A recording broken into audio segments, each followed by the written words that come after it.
अभी मैं पढ़ रही थी श्री रामचरितमानस, दिख रहे? तो अभी क्या हो रहा था, इसमें लंका कांड चल रहा है। एंड उसमें जो है श्री राम और उनकी सेना, जो कि उन्होंने वानरों की सेना बना रखी है। हम बंदर को क्या बोलते हैं कि उनमें अकल नहीं है, बंदर क्या जाने अदरक का स्वाद, ये सारी चीजें बोलते हैं ना।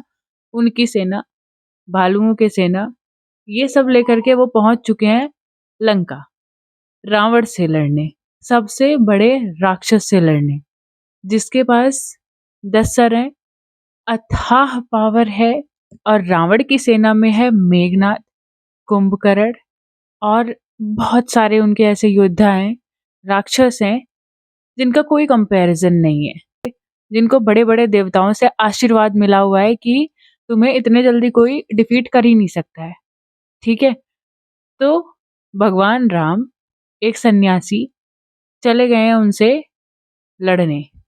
उनके लाइफ में भी चीजें थोड़ी बुरी थी, उन्हें वनवास दे दिया गया था, पर उसके बावजूद भी सब चीजें अच्छी चल रही थी ना। वो थे, उनकी वाइफ थी, उनका छोटा भाई था, और वो वन में अच्छे से रह रहे थे।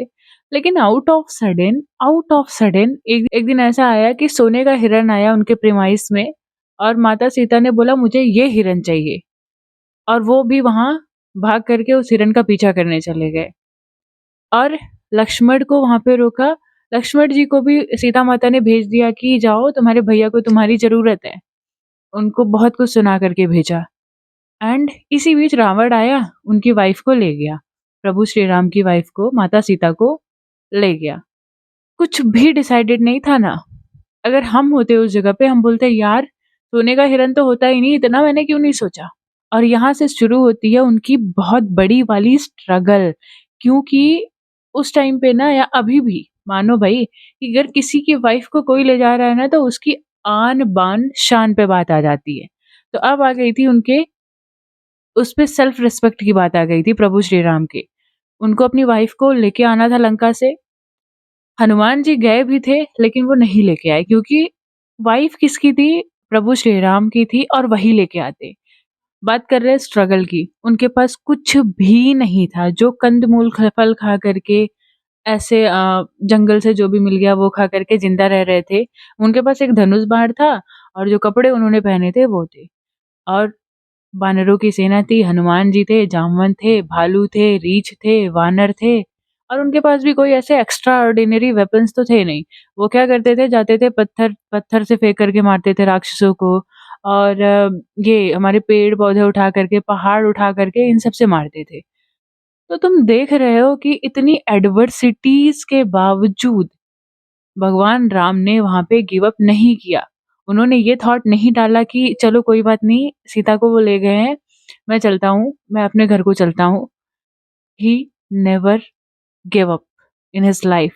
और शायद वो हमें यही सिखाना चाह रहे हैं ना, कि चीजें आउट ऑफ सडन बदलती हैं।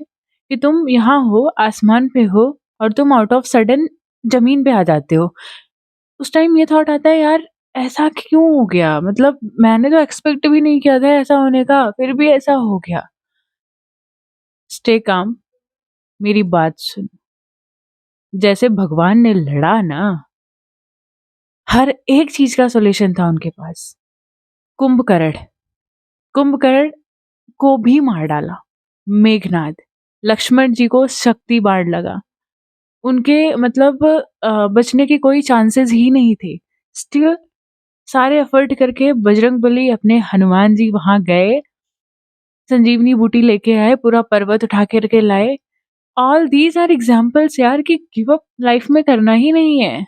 एंड आपको लग रहा होगा कि ये लड़की मोटिवेशन दे रही है। ये मोटिवेशन नहीं है, it is real life example कि उन्होंने कैसे डील किया।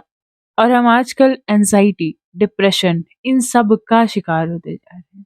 पता है आपको, जब मेरे लाइफ का मतलब, हाँ, डाउट तो हमें हमेशा होते हैं, और हम चाहते हैं कि आंसर हमें मिल जाए। कभी कभी हमें वो आंसर पता होता है, हमारा इंट्यूशन, हमारा इनर सेल्फ वो आंसर देता रहता है, पर हम उस पर बिलीव नहीं करते कि यार कोई सामने वाला वैलिडेशन दे जे मेरे इस क्वेश्चन का, तो मैं सेटिस्फाइड हो जाऊं। तो उस टाइम पे मैंने क्या किया था पता है? मैंने उठाया था श्री रामचरितमानस, और इनमें ना लास्ट में या कुछ कुछ बुक्स में पहले होता है उसमें एक तरीका है जिससे आपके मन में कोई भी डाउट हो, कोई भी क्वेश्चन हो, किसी से भी रिलेटेड हो, कैसा भी हो, you can ask with pure heart and आपको आंसर वहाँ से मिलेगा। और कभी-कभी ना वो आंसर बहुत काम करता है। आपको पेशेंस दिलाने के लिए बाद में चीज़ें बहुत डिफरेंट भी हो सकती हैं। ऐसा हो सकता है कि एज़ डिट्टो वो ना हो, बट वो आंसर मिलता है। अगर आपको ये चीज़ें चाहिए कि हाँ, आपको किसी और से वैलिडेशन नहीं चाहिए, किसी और से पूछना नहीं है, आपको आंसर श्री रामचरितमानस से चाहिए, तो मुझे कमेंट सेक्शन में बताना। मैं एक वीडियो बना दूँगी इस पे कि कैसे अपने आंसर्स यहाँ से हम पा सकते हैं और मैंने कैसे ढूँढा था और मेरा सहारा श्री रामचरितमानस कैसे बना था। ठीक है?